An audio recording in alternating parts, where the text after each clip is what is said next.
first Gears kind of felt like an insurgence. It felt like four guys kind of going behind enemy lines, maybe taking out some locust here and there, and we really wanted to ratchet that up in the sequel and kind of give the feeling of all-out war.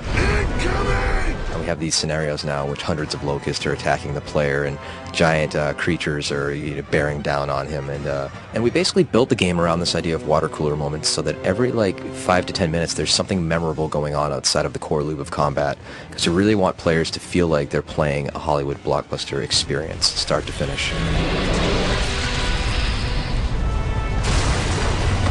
The game actually has a lot more variety in environments than the first game. You go all the way from the deepest depths of the underground all the way to the highest snow-capped peak on Sierra, and the look is a little bit more saturated this time around. It's still a dark, kind of drab universe in many ways, but it's not quite as drab as the first game. The story, however, that's a little bit darker this time around. So in Gears 1, we felt like we had a very good formula that worked very, very well. The game was very successful, but we as creatives and perfectionists never want to stop working on all of that. So in Gears 2, we implemented this idea first and foremost of stopping power, so that if a player is getting shot by bullets, he will physically slow down, which will reduce the amount of players rolling into each other and shotgunning, which we were honestly never big fans of.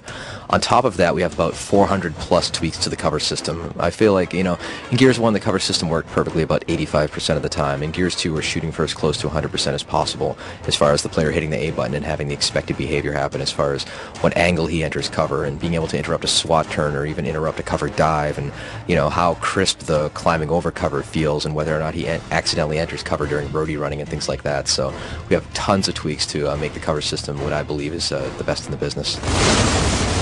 Well, in the multiplayer, we knew we wanted to have far deeper functionality as far as having many, many more multiplayer modes. We also wanted to make sure we had a party system, which was very much a no-brainer for us coming off of Gears 1. And adding things like photo mode and having better achievement tracking, having a war journal and things like that.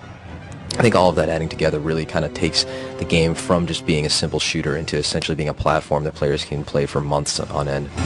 We're fans of deathmatch and free-for-all. We think that they're cool, but if we were going to do that in the Gears universe, we knew we were going to do it with our own unique, original twist on it. So we came up with the idea of essentially 5 teams of 2 players each. So it kind of combines a free-for-all deathmatch with a co-op buddy, also with a last man standing type dynamic. So once you're out for that round, and you basically better watch your buddy's back, because when you spawn, there's enemies all over the map, and you get 2 players versus 8 players. It gets very intense very quickly. Essentially, in Gears 2, the player has a lot of different ways he can use the chainsaw. In the campaign mode, he can use it to cut through certain areas to get to new locations. If you have an enemy that has a chainsaw, you can engage in a chainsaw duel in which you hit the B button as fast as possible, and whoever has the highest average wins that and saws the other person. And you can also come in from behind, flip your chainsaw up, and cut them from down low all the way up high, which is not pretty.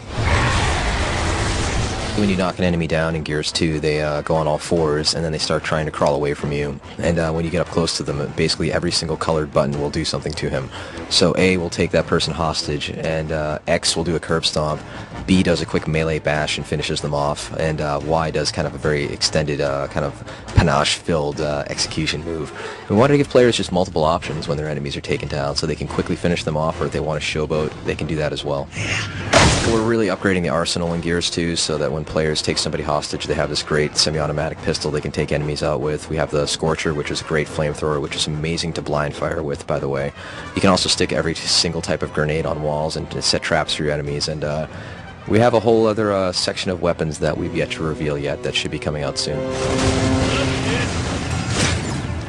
So keep your eyes peeled this November for Gears of War 2 coming exclusively on Xbox 360. It's going to be a hell of a ride.